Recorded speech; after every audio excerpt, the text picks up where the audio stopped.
Minority है, against marginalise sectors में जो लोग हैं जिनका वॉइस अगेंस्ट किसान, शेड्यूल कास्ट एंड ट्राइबल्स के जितना लोगों का जो वॉइस है, हमारा पार्टी साहब का अरेस्टिंग एक इसको हम फुल कंडेम करते हैं। और गवर्नमेंट गवर्नमेंट मशीनरी का ईडी, एनआईए, सीबीआई जो मिसयूज कर रहे हैं, साथ ही साथ जो फॉल्स जो अरेस्टेड जेल के अंदर लोग हैं, उमर खालिद, शहरी इमाम जैसे लोग, उनका अरेस्टिंग को भी कंडेम करते हैं। और जो हमारा बेल है वो अधिकार है, जेल एक्सेप्शन अपवाद है, हम याद दिलाना चाहते हैं। इसलिए हम लोग इनको भी याद करते हैं जो लोग पब्लिक अवेयरनेस के लिए, लोगों की आवाज़ के लिए अंदर गए हैं। और खासतौर पर जिस तरह से यूएपी का दुरुपयोग इस वक्त जो सेंट्रल गवर्नमेंट इवन यूएपी का दुरुपयोग में फेडरल सिस्टम को भी बहुत खतरा है, डबल सिस्टम को भी वो लोग खतरा में डाल दिया है। यूएपी में यहाँ का ब्यूरोक्रेटिक स्पेल है, उनको एसबीआई की जरूरत नहीं है, डायरेक्ट लोकल पुलिस को भी कोई वैल्यू नहीं है, डायरेक्ट आ सकते हैं। यूएपी के सलाह रूल्स को रिव्यू करना चाहिए। पब्लिक में हम अवेयरनेस के लिए रेजोल्यूशन को पास किया है। साथ ही साथ जो अनकॉन्स्टिट्यूशनल तरीके से एसआईआर को जो इम्प्लीमेंट किया जा रहा है, ये एसआईआर नॉट ओनली माइनॉरिटी बल्कि जो यहाँ के पसमानदा मार्जिनलाइज्ड लोग हैं, जो एक शहर से दूसरे शहर, प्रदेश से दूसरे प्रदेश अपने रोजगार के लिए जाते हैं, उन लोगों के लिए भी ये खतरा है। इसलिए हम लोग जो एसआईआर का जो सिस्टम को जिस तरह से इलेक्शन कमीशन लेकर आया है, उसमें गवर्नमेंट कॉन्स्टिट्यूंसी को पूरे इंडिया अपील कर रहा है। और अभी एंटी वुमेन महिला के खिलाफ भी नजर आ रहा है। उत्तर प्रदेश यूपी के अंदर 22% समथिंग महिलाओं के नाम ला दिए हैं वोटर लिस्ट में, महिलाओं का नाम नहीं। गवर्नमेंट मशीनरी को गलत इस्तेमाल कर रही है, ये भी हमारा बात है। फार्मर्स का जो इशू है एमएसपी के साथ, जो उनका जरूरत है, फार्मर्स इतना फार्मर्स स्पेशली महाराष्ट्र के अंदर लास्ट सुसाइड किया है, इतना फार्मर्स दिल्ली में आके दिल्ली में उनको अंदर एंट्री भी नहीं करने दिया है। वो सब लोग एक आज खतरे में आ गया है।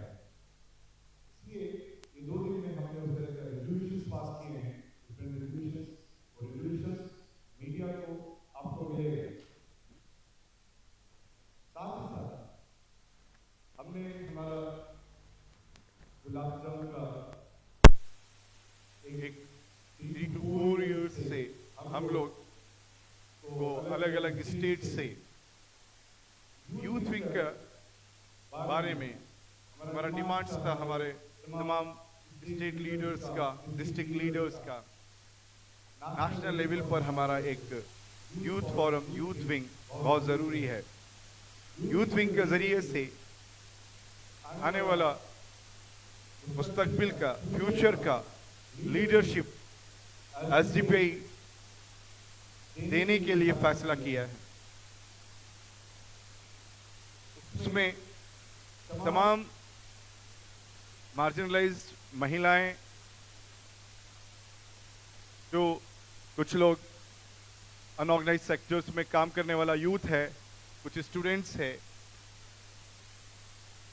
ऑल यूथ को पूरे इंडिया में जोड़ने के लिए हम लोग फैसला भी किया और यूथ विंग का एक ऑर्गेनाइजिंग कमेटी भी फॉर्म किया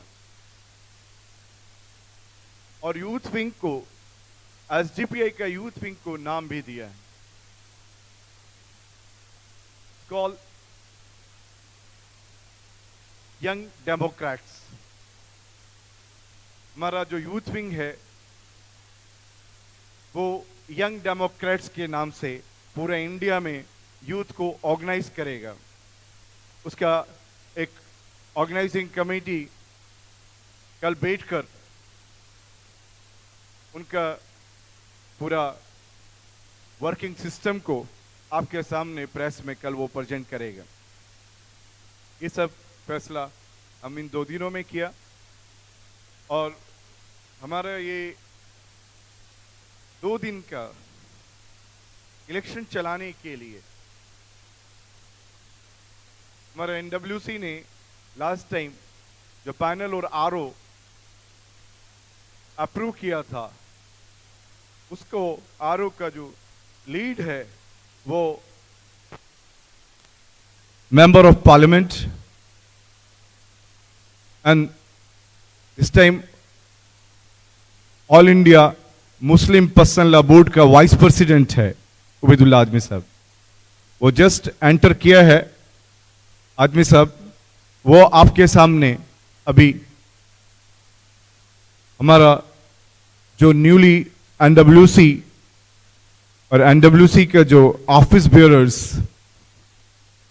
president, vice president, general secretary, secretaries का पूरा आपके सामने वो प्रेजेंट करेंगे, जो कि मेंबर ऑफ पार्लियामेंट भी हैं और all India Muslim personal law board का वाइस प्रेसिडेंट है और इम्पैक्ट जैसा जो ऑर्गेनाइजेशन है, नेशनल ऑर्गेनाइजेशन, उसका प्रेसिडेंट भी है।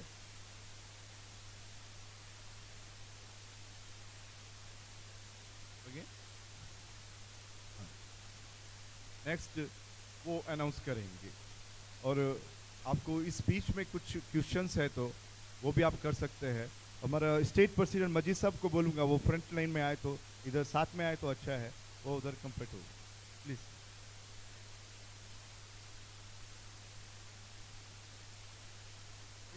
बाकी सब आप उधर बैठिए।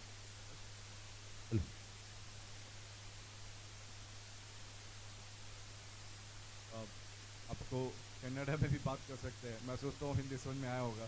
कनाडा के लिए हमारा चैंपियंस हैं, हमारा जनरल सेक्रेटरी इलियास साहब भी और हमारा स्टेट प्रेसिडेंट जो नेशनल वर्किंग कमेटी मेंबर भी हैं मजीद साहब। आप कुछ पूछना है तो आपका कनाडा लैंग्वेज में भी पूछ सकते हैं। ಈಗ ಇದು ಯಂಗ್ ಡೆಮೋಕ್ರಾಟ್ಸ್ ಅಂತ ಇನ್ನು ಹೊಸ ಸಂಘಟನೆ ಇದು ಮಾಡಿ, ಇದು ಯೂತ್ ವಿಂಗ ಅಥವಾ ಸ್ಟೂಡೆಂಟ್ಸ್?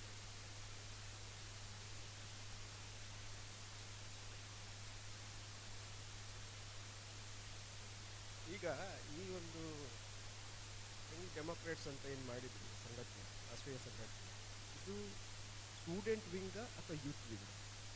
Youth wing. ಯಾವ ರೀತಿ ಕೆಲಸ ಮಾಡುತ್ತೆ?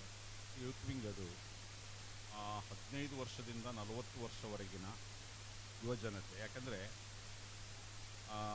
ನಮ್ಮ ಯುವಜನತೆ ರಾಜಕೀಯದಿಂದ, ಆಕ್ಟಿವಿಸಮ್ನಿಂದ ದೂರ ಹೋಗ್ತಾ ಇದ್ದಾರೆ ಬೇರೆ ಬೇರೆ ಕಾರಣ. ನಿಜವಾಗಲೂ ಈ ದೇಶದ ಭವಿಷ್ಯ ಅನ್ನುವಂಥದ್ದು ಯುವಕರು. ಅವರಾಗಿರ್ತದೆ ರಾಷ್ಟ್ರವನ್ನು ಕಟ್ಟಬೇಕಾದದ್ದು ಮತ್ತು ಪ್ರಜಾತಂತ್ರವನ್ನು ಉಳಿಸಬೇಕಾದದ್ದು.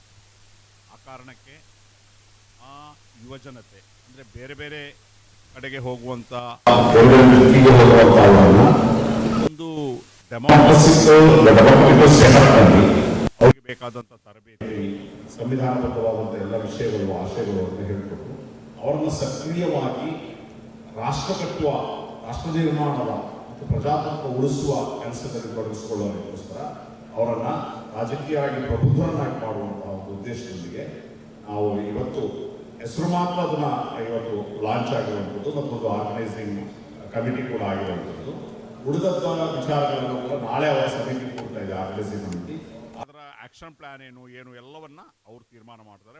ಮೋಸ್ಟ್ ಪ್ರಾಬಬ್ಲಿ ನಾಳೆ ಕೂಡ ಪ್ರೆಸ್ ಆ ಬಗ್ಗೆ ಇರ್ಬೋದು, ಅಂದ್ರೆ ಆರ್ಗನೈಸಿಂಗ್ ಕಮಿಟಿ ಅವರು ಅದು ವಿವರಗಳನ್ನು ನೀಡಬಹುದು ತಮಗೆ. ಪ್ರೆಸಿಡೆಂಟ್ ಅಂತ ಯಾರಾದರೂ ಮಾಡಿದ್ದೀರಾ? ಇಲ್ಲ, ಅದೇ ನಾನು ಹೇಳಿದ್ದು.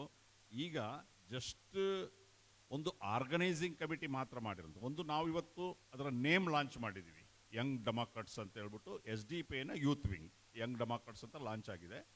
ನೆಕ್ಸ್ಟ್ ಆರ್ಗನೈಸಿಂಗ್ ಕಮಿಟಿ ಕೂಡ ಒಂದು ಫಾರ್ಮೇಷನ್ ಆಗಿದೆ. ಅವರು ಕೂತ್ಕೊಂಡು ಅದರ ಸಂಪೂರ್ಣ ರೂಪುರೇಷೆಗಳನ್ನು ಮಾಡ್ತಾರೆ. ಅದಕ್ಕೆ ಪ್ರೆಸಿಡೆಂಟ್ ಸೆಕ್ರೆಟರಿ ಅಂತಿಲ್ಲ, ಜಸ್ಟ್ ಒಂದು ಆರ್ಗನೈಸಿಂಗ್ ಕಮಿಟಿ ಅಂತ ಮಾತ್ರ ಮಾಡಿರುವಂಥದ್ದು. ಇದು ಸ್ಟೂಡೆಂಟ್ ವಿಂಗ್ ಅಲ್ಲ? ಅಲ್ಲಲ್ಲ, ಸ್ಟೂಡೆಂಟ್ ವಿಂಗ್ ಅಲ್ಲ.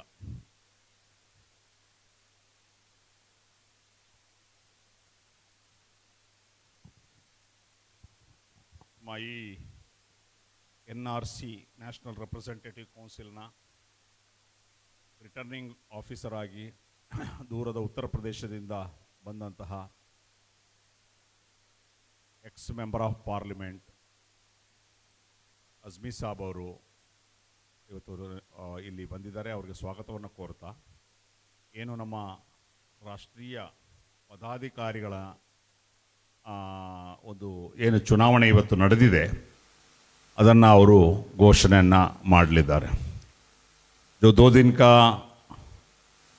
NRC हुआ, उस NRC में नया committee NWC national working committee elect किया गया. तो हमारे दरमियान एक्स मेंबर पार्लिमेंट आज़मी साहब इधर एज ए रिटर्निंग ऑफिसर मौजूद थे. टोटल इलेक्शन प्रोसीजर चला कर दिए.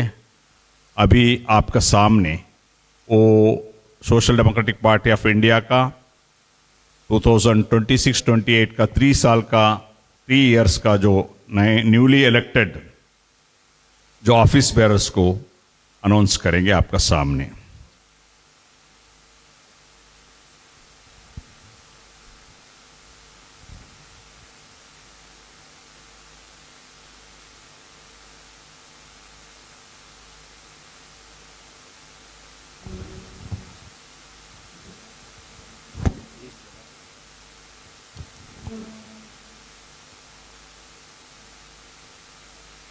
Dear friend,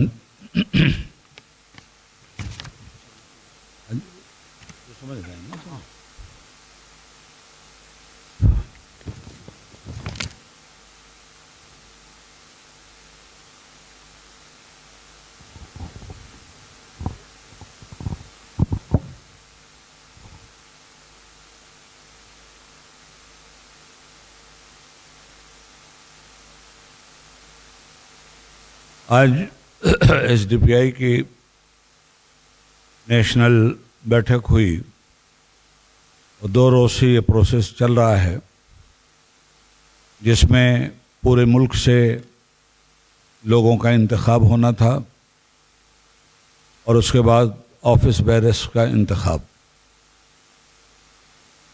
खुदा का फजल है कि बहुत खूबी के साथ ये काम अंजाम पा गया. मैं Ubaidullah Khan Azmi, x member parliament and all India vice president Muslim personal law board, SDPI की कारकर्दगी पूरे मुल्क में ज़मीनी सतह पर बहुत ज़बरदस्त है और जो पार्टी ग्रास रूट से चलती है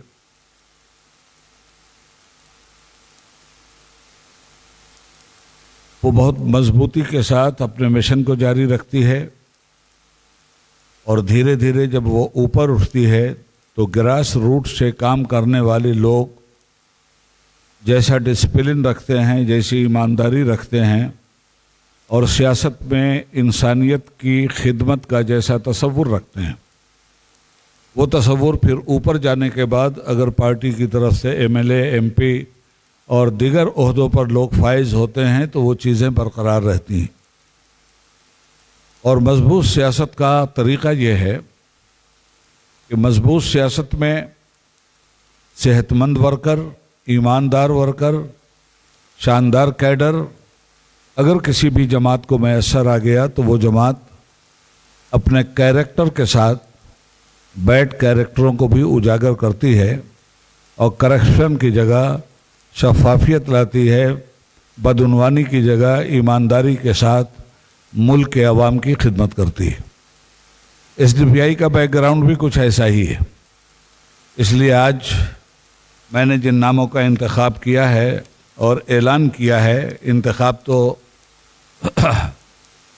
45 लोग के थे ना, नेशनल वर्किंग कमेटी के थे, और उनकी राय से, उनकी सहमति से ऑफिस बैरर्स का जो इंतखाब हुआ है और जिसका डिक्लेरेशन आज हुआ, उसमें MK फैज़ी साहब प्रेसिडेंट एसडीपीआई, मोहम्मद शफ़ी साहब वर्किंग प्रेसिडेंट एसडीपीआई, दहलान बाकवी साहब वाइस प्रेसिडेंट, सीताराम कोहीवाल साहब वाइस प्रेसिडेंट, और जनरल सेक्रेटरीज़ में मोहम्मद अशरफ साहब जनरल सेक्रेटरी एडमिन, रियाज प्रेंगीपेट जनरल सेक्रेटरी ऑर्गेनाइजिंग, अब्दुल मजीद फैज़ी जनरल सेक्रेटरी, मोहतरमा यास्मीन फारूकी साहबा जनरल सेक्रेटरी, और मोहम्मद इलियास तुम्बे साहब, जिन्हें आप लोग अच्छी तरह से पहचानते हैं।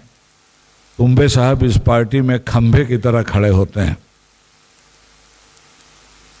उसके बाद सेक्रेटरीज हैं अल्फांसो फ्रैंको, या महिउद्दीन साहब सेक्रेटरी, सैयदा सादिया साहबा सेक्रेटरी, BS बिंद्रा साहब सेक्रेटरी, आतिका साजिद साहिबा सेक्रेटरी, कायदुल इस्लाम साहब सेक्रेटरी और अब्दुल सत्तार साहब ट्रेजरर।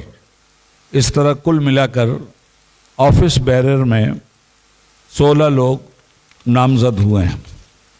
जिस जिम्मेदारी के साथ अब तक एसडीपीआई अपनी तारीख बनाती जा रही है, मुझे उम्मीद नहीं, यकीन है कि उससे ज़्यादा शानदार तरीके से अपनी कारकर्दगी करेगी और पूरे मुल्क को एक साफ़ सुथरी सियासत का पैगाम देगी। शुक्रिया।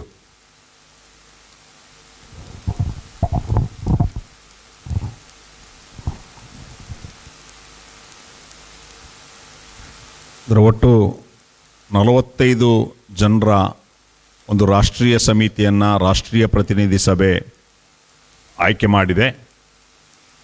ಅದರಲ್ಲಿ ಒಟ್ಟು 16 ಜನರ ಒಂದು ಸಮಿತಿ ಪದಾಧಿಕಾರಿಗಳ ಪಟ್ಟಿಯನ್ನು ಕೂಡ ಈಗಾಗಲೇ MP ಸಭೆ ಓದಿರುವಂಥದ್ದು, ಆಯ್ಕೆ ಆಗಿರುವಂಥದ್ದು. 3 ವರ್ಷಗಳ ಅವಧಿಗಾಗಿರ್ತದೆ ಈ ಚುನಾವಣೆ ನಡೆದಿರುವಂಥದ್ದು.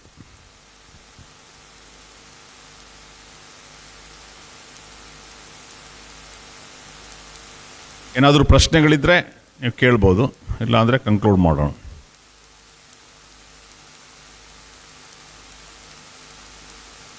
ಮರು ಆಯ್ಕೆ, ಕಳೆದ ಬಾರಿ ಕೂಡ ಅವರು ನ್ಯಾಷನಲ್ ಪ್ರೆಸಿಡೆಂಟ್ ಆಗಿದ್ದರು, ಅವರು ಮರು ಆಯ್ಕೆ ಆಗಿದ್ದಾರೆ. ಶಫಿ ಅವರು ಇರ್ತಾರೆ ಆಕ್ಟಿಂಗ್ ಪ್ರೆಸಿಡೆಂಟ್ ಆಗಿ ಮೊಹಮ್ಮದ್ ಶಫಿ ಅವರು.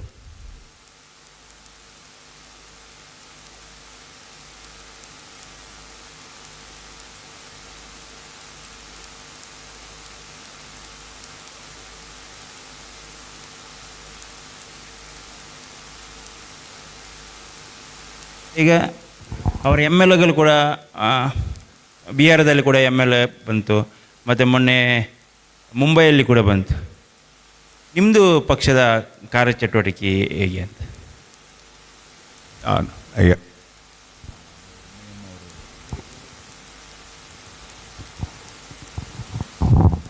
ನೋಡಿ, ನಮ್ಮ ಪಕ್ಷ ನಿಮಗೆ ಗೊತ್ತಿದೆ, ತಳಮಟ್ಟದಲ್ಲಿ ಕಾರ್ಯಕರ್ತರಿರುವಂಥ ಒಂದು ರಾಜಕೀಯ ಪಕ್ಷ ಮತ್ತು 24/7 365 ಡೇಸ್ ಜನರ ಸಮಸ್ಯೆಗಳಿಗೆ, ಜನರ ಇಶ್ಯೂಗಳಿಗೆ ಸ್ಪಂದಿಸುವಂಥ ಪಕ್ಷ. ಕೇವಲ ಚುನಾವಣೆಗೆ ಮಾತ್ರ ಬಂದು ಪವರ್ ಪೊಲಿಟಿಕ್ಸ್ ಮಾಡುವಂಥ ಪಕ್ಷ ಅಲ್ಲ. ಮತ್ತು ಚುನಾವಣೆ ಅನ್ನುವಂಥದ್ದು ಬೇರೆ ಬೇರೆ ರೀತಿ ಇಂಪ್ಯಾಕ್ಟ್ ಆಗ್ತದೆ. ಅದೆಲ್ಲವನ್ನ ಗಮನ ತೆಗೆದುಕೊಂಡು ಈಗ ನಾವು ಉದಾಹರಣೆಗೆ ಕೇರಳದಲ್ಲಿ ಸ್ಥಳೀಯ ಸಂಸ್ಥೆಗಳ ಚುನಾವಣೆ ನಡೆದಾಗ ಯಾವುದೇ ಏನು ಅಲಯನ್ಸ್ನಲ್ಲಿ ಇಲ್ಲದೆ 102 ಸ್ಥಾನಗಳನ್ನು ಗೆದ್ದಿದ್ದೀವಿ. ಕರ್ನಾಟಕದಲ್ಲಿ ಕೂಡ ಸಾಕಷ್ಟು ಮೊನ್ನೆ ಬಜ್ಪೆ ಚುನಾವಣೆಯಲ್ಲಿ ನಿಮ್ಗೆ ಗೊತ್ತಿದೆ, ನಾವು 3 ಸ್ಥಾನಗಳನ್ನು ನಾವು ಅಲ್ಲಿ ಗೆದ್ದಿದ್ದೀವಿ. ಹಾಗಾಗಿ ಚುನಾವಣೆ ಪ್ರಕ್ರಿಯೆಯಲ್ಲಿ ಪಾಲ್ಗೊಳ್ತೇವೆ, ಕೆಲವು ಕಡೆ ಗೆಲುವಾಗ್ತದೆ, ಕೆಲವು ಕಡೆ ಸೋಲಾಗ್ತದೆ. ಅದನ್ನು ಕಂಪೇರ್ ಮಾಡೋಕ್ಕಾಗಲ್ಲ. ನಮ್ಮದೊಂದು OICದು ಪಕ್ಷದೇ ಒಂದು ರೀತಿ ಬೇರೆ, ನಮ್ಮ ಪಕ್ಷ ಅನ್ನುವಂಥದ್ದು ಕ್ಯಾಡ್ರ ಆಧಾರಿತ ತಳಮಟ್ಟದಲ್ಲಿ ಗ್ರಾಸ್ ರೂಟ್ನಲ್ಲಿ ಕೆಲಸ ಮಾಡುವಂತಹ ಮತ್ತು ಜನರ ಸಮಸ್ಯೆಗಳಿಗೆ ಸದಾ ಸ್ಪಂದಿಸುವಂಥ ಒಂದು ಪಕ್ಷ ಆಗಿರ್ತದೆ.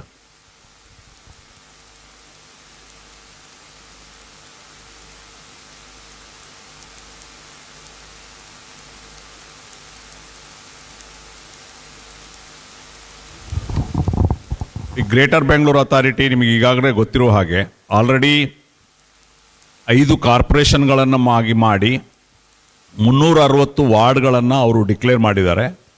ಈಗಾಗಲೇ ಅಲ್ಲಿ ಏನು ರಿಸರ್ವೇಷನ್ ಮೀಸಲಾತಿನೂ ಕೂಡ ಘೋಷಣೆ ಮಾಡಿದ್ದಾರೆ. ನಾವು ಮೆಜಾರಿಟಿ ಆಫ್ ದಿ ವಾರ್ಡ್ಗಳಲ್ಲಿ ಸ್ಪರ್ಧೆ ಮಾಡೋಕ್ಕೆ ತೀರ್ಮಾನ ಮಾಡಿದ್ವಿ. ಈಗ ನಮ್ಮ ಕ್ಯಾಂಡಿಡೇಟ್ ಸ್ಕ್ರೀನಿಂಗ್ ನಡೀತಾ ಇದೆ. ಪ್ರತಿಯೊಂದು ವಾರ್ಡ್ನಲ್ಲೂ ಕೂಡ ನಾವು ತಳಮಟ್ಟದಲ್ಲಿ ಕಾರ್ಯಕರ್ತರ ಅಭಿಪ್ರಾಯಗಳನ್ನು ಸಂಗ್ರಹಿಸಿಕೊಂಡು ಕ್ಯಾಂಡಿಡೇಟ್ಗಳ ಒಂದು ಆಯ್ಕೆಯ ಪ್ರಕ್ರಿಯೆಯಲ್ಲಿದ್ದೀವಿ. ಮತ್ತು ಒಂದು ಮುಂದಿನ GPA ಚುನಾವಣೆಯಲ್ಲಿ SDPI ಒಂದು ನಿರ್ಣಾಯಕ ಪಾತ್ರ ವಹಿಸಲಿದೆ. ಅದೇ ರೀತಿ ನಾವು ಗ್ರಾಮಾಂತರ ಮಟ್ಟದಲ್ಲಿ ಜಿಲ್ಲಾ ಪಂಚಾಯತ್ ಮತ್ತು ತಾಲೂಕು ಪಂಚಾಯತ್ ಚುನಾವಣೆ, ಗ್ರಾಮ ಪಂಚಾಯತ್ ಚುನಾವಣೆ ಮತ್ತು ನಗರ ಸ್ಥಳೀಯ ಸಂಸ್ಥೆ ಚುನಾವಣೆಗಳಿಗೂ ಕೂಡ ನಾವು ಸಂಪೂರ್ಣ ತಯಾರಿಯಲ್ಲಿದ್ದೇವೆ. ತಳಮಟ್ಟದಲ್ಲಿ ನಾವು ಕೆಲಸ ಮಾಡ್ತಾ ಇದ್ದೇವೆ. ಬೂತ್ ಸಮಿತಿ ಮಾಡೋದಿರ್ಬೋದು, ಪಕ್ಷವನ್ನು ಸಂಘಟಿಸಿರುವುದು, ಎಲ್ಲ ಕೆಲಸಗಳನ್ನು ನಾವು ಸಕ್ರಿಯವಾಗಿ ಮಾಡ್ತಿದ್ದೇವೆ. ಮುಂದಿನ ಎಲ್ಲ ಸ್ಥಳೀಯ ಸಂಸ್ಥೆ ಚುನಾವಣೆಯಲ್ಲಿ ಒಂದು ನಿರ್ಣಾಯಕ ಪಾತ್ರ ಕರ್ನಾಟಕದಲ್ಲಿ SDP ವಹಿಸಲಿದೆ. ಹೇಳ್ತಾರೆ. ವಿವಿಧ ರಾಜ್ಯಗಳ ಚುನಾವಣೆ ಇನ್ನು ಬರುವ 4-5 ತಿಂಗಳ ಒಳಗೆ ನಡೆಯಲಿದೆ. ಮುಖ್ಯವಾಗಿ ಕೇರಳ, ತಮಿಳುನಾಡು, ಪಶ್ಚಿಮ ಬಂಗಾಳ ಮುಂತಾದ ಕಡೆಗಳಲ್ಲಿ ಎಲ್ಲ ರಾಜ್ಯಗಳಲ್ಲಿ ನಮ್ಮದು ಭಾಳ ಸಕ್ರಿಯವಾಗಿ ನಮ್ಮ ಪಕ್ಷ ಇರುವಂತಹ ರಾಜ್ಯಗಳು.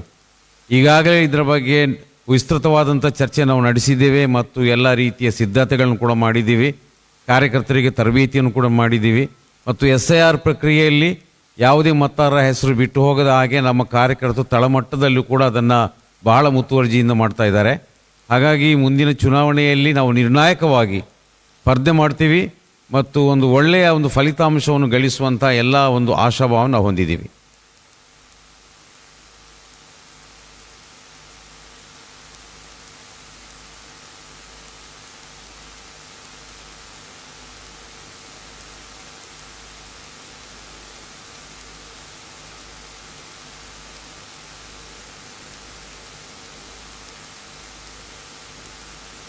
ನಾವು ಜಾತ್ಯತೀತ ಸಿದ್ಧಾಂತವಿರುವಂಥ ಯಾವುದೇ ಪಕ್ಷಗಳ ಜೊತೆಗೆ ಸಿದ್ಧಾಂತ ಹೊಂದಾಣಿಕೆ ಮಾಡಲಿಕ್ಕೆ ಯಾವತ್ತೂ ಸಿದ್ಧರಿದ್ದೀವಿ ಮತ್ತು ನಮ್ಮ ನಮ್ಮ ನಮ್ಮ ಯಾವುದೇ ಒಂದು ಅಲಯನ್ಸ್ ನಡೆದರೂ ಕೂಡ ನಮ್ಮ ಒಂದು ಸ್ಪರ್ಧೆ ಅಂತೂ ನಡೆಯಲಿದೆ. ಸಾಕಷ್ಟು ಅಲಯನ್ಸ್ಗೆ ಬೇಕಾಗಿರುವಂತಹ ಸಿದ್ಧತೆಗಳು ನಮ್ಮಿಂದ ಪ್ರಯತ್ನಗಳು ನಡೀತಾ ಇದ್ದರೂ ಕೂಡ ಕೆಲವೊಮ್ಮೆ ಅದು ಏನು ಅಲಯನ್ಸ್ ಆಗದಿದ್ದರೂ ನಮ್ಮ ಕಂಟೆಸ್ಟ್ ಅಂತೂ ನಾವು ಮಾಡಲೇ ಇದ್ದೀವಿ. ಇದು ನಾವು ಆಗಾಗಲೇ ನಾವು ತೀರ್ಮಾನ ಮಾಡಿದ್ದೀವಿ.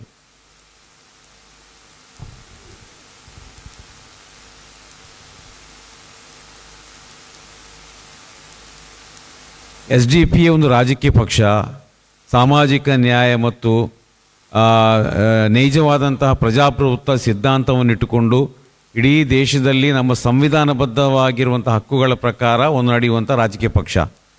ಇದನ್ನು ನಿಷೇಧ ಮಾಡುವುದರಲ್ಲಿ ಅರ್ಥ ಇಲ್ಲ. ಯಾಕೆಂದರೆ BJPಗೆ ಯಾವತ್ತೂ ಕೂಡ ಈ ಹಿಂದೂ ಮುಸ್ಲಿಂ ಇದೇ ರಾಜಕೀಯ ಮಾಡುವುದಲ್ಲದೆ ಒಂದು ಜನರ ಪ್ರಗತಿ, ನ್ಯಾಯ ಮತ್ತು ಅದೇ ರೀತಿ ನಮ್ಮ ದೇಶದಲ್ಲಿರುವಂತಹ ಎಲ್ಲ ರೀತಿಯ ಹಿಂದುಳಿವಿಕೆ ಇದರ ಬಗ್ಗೆ ಮಾತಾಡುವಂಥ ಪಕ್ಷಗಳನ್ನು ಯಾವ ರೀತಿಯಲ್ಲಿ ದಮನ ಮಾಡಬೇಕು ಮತ್ತು BJP ವಿರೋಧಿ ಆಗಿರುವಂಥ ಯಾವುದೇ ಪಕ್ಷಗಳ ಯಾವುದೇ ನಾಯಕರ ಮಾತನ್ನು ದಮನಿಸಬೇಕು, ನಿಲ್ಲಿಸಬೇಕು ಎಂಬ ಉದ್ದೇಶ ಅಲ್ಲದೆ ಯಾವುದೇ ರೀತಿಯ ಒಂದು ಏನು ಪ್ರಗತಿಪರವಾದ ಚಿಂತನೆ ಅದಕ್ಕಿಲ್ಲ. ಹಾಗಾಗಿ SDP ರಾಜಕೀಯ ಪಕ್ಷ ನಿರಂತರವಾಗಿ ಕೆಲಸ ಮಾಡ್ತದೆ. ನಮಗೆ ಅದಕ್ಕೆ ಬೇಕಾದಂಥ ಸಂವಿಧಾನಬದ್ಧ ಹಕ್ಕು ಕೂಡ ನಮ್ಮಲ್ಲಿದೆ.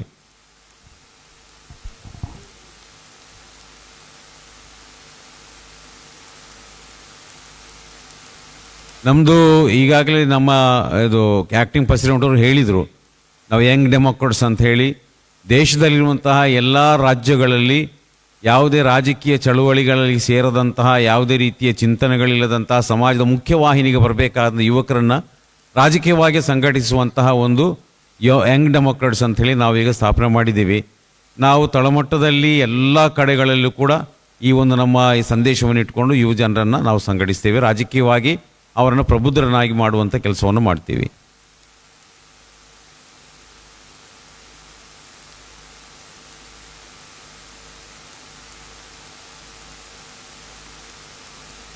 ರಾಜಕೀಯ ಅಂದರೆ ಹಾಗೆ ನಮ್ಮ ಪಕ್ಷದಲ್ಲಿ ಆ ರೀತಿ ನೀವು ಸಾಮಾನ್ಯವಾಗಿ ಯಾವುದು ನೋಡಲಿಕ್ಕೆ ಸಾಧ್ಯ ಇಲ್ಲ. ಬೇರೆ ಪಕ್ಷಾಂತರವಾಗಿರುವಂಥ BJPಯಿಂದ ಕಾಂಗ್ರೆಸ್ಗೆ, ಕಾಂಗ್ರೆಸ್ಸಿಂದ BJPಗೆ, ಇವತ್ತು ಕಾಂಗ್ರೆಸ್ ನಾಳೆ BJP, ಆ ಥರ ನಮ್ಮಲ್ಲಿಲ್ಲ.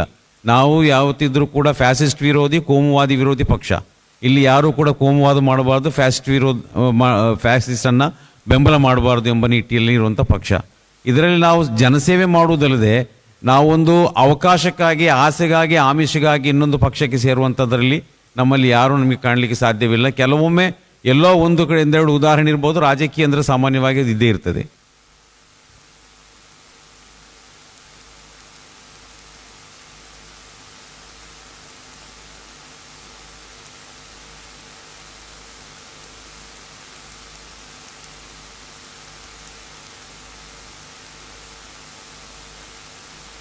Social democratic party of India ಸಾರ್ವಜನಿಕರು ಸೇರಿರುವಂಥ ಪಕ್ಷ. ಇದರಲ್ಲಿ ಯಾರೂ ಸೇರ್ಬೋದು, ಹಿಂದೂ, ಮುಸ್ಲಿಂ, ಕ್ರೈಸ್ತ, ಸಿಖ್, ಇಸಾಯಿ ಯಾರು ಇಲ್ಲದ ಬಂದು ಸೇರ್ಬೋದು. ಇದರಲ್ಲಿ ನಾವು ಸೇರುವಂಥ ಜನರನ್ನು ನಾವು ಹೀಗೆ ಹಾಗೆ ಅಂತ ಹೇಳಲಿಕ್ಕೆ ಆಗಲ್ಲ. ಇದೊಂದು ಓಪನ್. ಈಗ ಯಾವ ರೀತಿ BJP, ಕಾಂಗ್ರೆಸ್, ಅದೇ ರೀತಿ JDS ಮುಂತಾದ ರಾಜಕೀಯ ಪಕ್ಷಗಳಿದೆ, ಅದರಲ್ಲೂ ಕೂಡ ಜನರಿಗೆ ಎಲ್ಲರೂ ಕೂಡ ಸೇರುವಂಥ ಒಂದು ಪಕ್ಷ. ಹಾಗಾಗಿ ಇದರಲ್ಲಿ ನೀನು ಯಾವ ಸಂಘಟನೆ ಅಂತ ನೋಡುವಂಥ ಪ್ರಮೇಯ ಇಲ್ಲ. ರಾಜಕೀಯವಾಗಿ ಜನರು ಮುಂದೆ ಬರಬೇಕಾದ್ರೆ ರಾಜಕೀಯ ಪಕ್ಷದಲ್ಲಿ ಸೇರುವಂಥ ಸ್ವಾತಂತ್ರ್ಯ ಅವರಿಗಿದೆ. ಈ ಪಕ್ಷದಲ್ಲಿ ಯಾರೂ ಬಂದು ಸೇರಬಾರ್ದು. ನೀವು ಬರ್ಬೋದು, ಇನ್ನೊಬ್ಬರು ಬರ್ಬೋದು. ಹಾಗಾಗಿ ಅವನು ಯಾವುದಕ್ಕೆ ಸೇರಿದಾನೆ ಅಂತ ನೋಡೋ ಅವಶ್ಯಕತೆ ಇಲ್ಲ. ರಾಜಕೀಯವಾಗಿ ಎಲ್ರಿಗೂ ಮತದಾನ ಮಾಡುವ ಹಕ್ಕಿದೆ. ಎಲ್ರಿಗೂ ರಾಜಕೀಯವಾಗಿ ಒಂದು ಪಕ್ಷಕ್ಕೆ ಸೇರಿ ಕೆಲಸಗಳನ್ನು ಮಾಡುವಂಥ ಹಕ್ಕಿದೆ.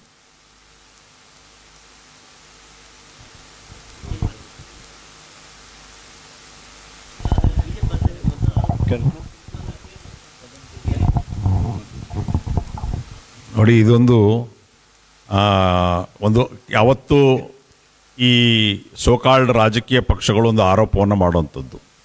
SDP ಅನ್ನುವಂಥದ್ದು ಒಂದು ಸ್ವತಂತ್ರ ರಾಜಕೀಯ ಪಕ್ಷವಾಗಿ ನಾವು ಚುನಾವಣೆಯಲ್ಲಿ ಸ್ಪರ್ಧೆ ಮಾಡ್ತೀವಿ. ನಾವು ಚುನಾವಣೆಯಲ್ಲಿ ಸ್ಪರ್ಧೆ ಮಾಡಿದ ತಕ್ಷಣ BJP B ಟೀಮ್ ಅಂತ ಯಾಕೆ ಹೇಳಬೇಕು? ಈಗ ನೀವು ಬಜ್ಪೆಯಲ್ಲಿ ನೋಡಿದರೆ ನಮಗಿಂತ ಕಡಿಮೆ ಕಾಂಗ್ರೆಸ್ ವೋಟ್, ಬಜ್ಪೆ ನಮಗಿಂತ ಕಡಿಮೆ ಕಾಂಗ್ರೆಸ್ನವ್ರು ತಗೊಂಡಿದ್ದಾರೆ. ಹಾಗಾಗಿ ಕಾಂಗ್ರೆಸ್ ನಾವು B ಟೀಮ್ ಅಂತ ಹೇಳಲಿಕ್ಕೆ ಆಗ್ತದಾ? ನಾವು 2ನೇ ಸ್ಥಾನದಲ್ಲಿದ್ದೇವೆ ಸಾಕಷ್ಟು ಜಾಗದಲ್ಲಿ. ಇದು ಈ ಸೋಕಾಲ್ಡ್ ರಾಜಕೀಯ ಪಕ್ಷಗಳು ನಮ್ಮಂಥ ಒಂದು ಬೆಳೆಯುವ ರಾಜಕೀಯ ಪಕ್ಷಗಳನ್ನು, ನಮ್ಮ ಬೆಳವಣಿಗೆಯನ್ನು ಸಹಿಸಲಾರದೆ ಜನರ ಮನಸ್ಸಿನಲ್ಲಿ ಒಂದು ಅನುಮಾನಗಳನ್ನು ಮೂಡಿಸಲಿಕ್ಕೆ ಬೇಕಾದಂಥ ಒಂದು ಅಪಪ್ರಚಾರ ಅಷ್ಟೇ.